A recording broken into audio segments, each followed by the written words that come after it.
Hi guys, I'm hopping on to give you a few little updates or tips and tricks that will help make your planning life a little bit easier. I know we are all overwhelmed right now with all of the stuff coming at us, and we're trying to do the best we can with what we have.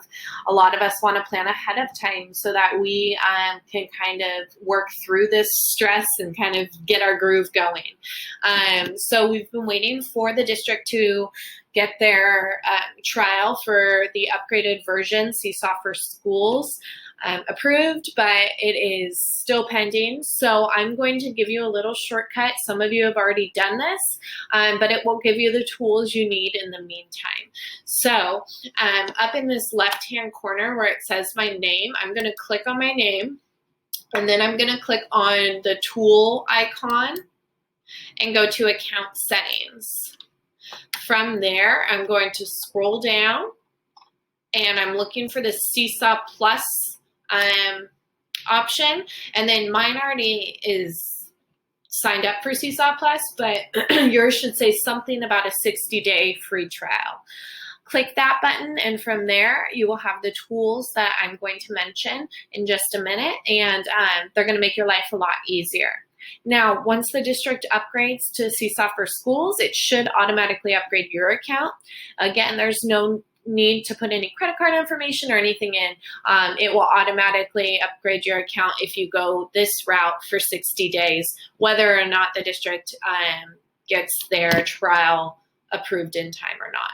Okay, so again, you want to upgrade for the Seesaw Plus trial. I know we were telling people to hold off, but unfortunately it's taking a little bit longer than we'd like to process the trial for Seesaw for Schools. So once you're signed up for Seesaw Plus, you are going to have the opportunity to go to activities, and you're going to have the opportunity to schedule activities. For example, if I'm recording my Wonders Reading intro lesson for the next 6 units or 6 weeks, and I want to record them all in one day, and then I want to assign them and just have that out of the way, I would schedule them for each Monday I want them to come out. That way the students aren't overloaded with activities, and as well as it keeps me on schedule. So the way you would do that is you could go to either add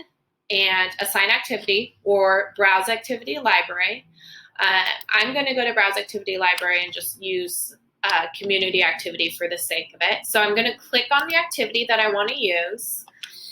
I'm going to click assign. From there, if you have multiple classes, you're going to pick what class you want. If it's only going to certain students, you would pick those students.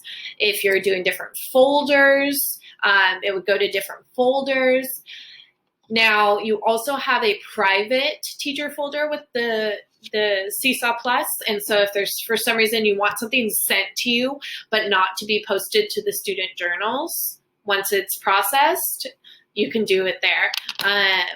And then once you have done that, you would press check, and I'm just going to exit for this sake. And then down at the bottom, this is gold. This is your schedule button. You can schedule all activities for a future date and time. You click here, here's your options.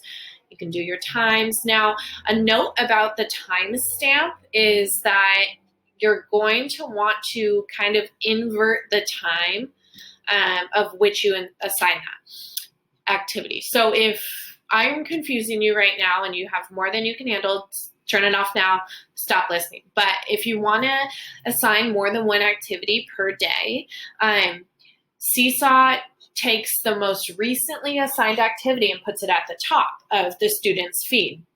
So if I start the morning in my mind, I want it to start with a morning meeting and then followed by a reading lesson and then a reading activity.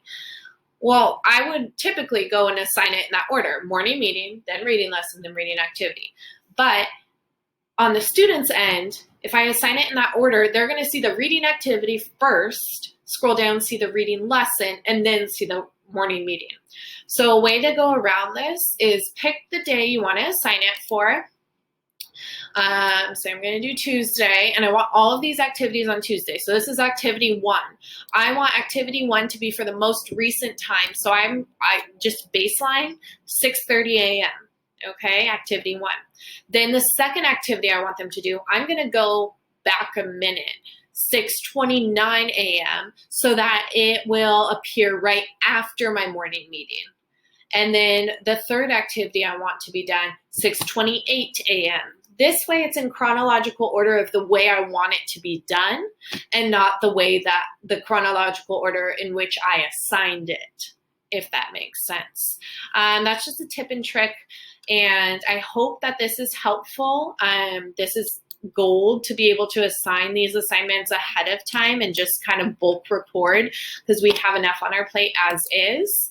And then over here, this tab would be what is currently assigned to the class. This would be the future scheduled activities, and then archived activities. What I would recommend every Friday night or Sunday morning, go into your assigned activities, click the ...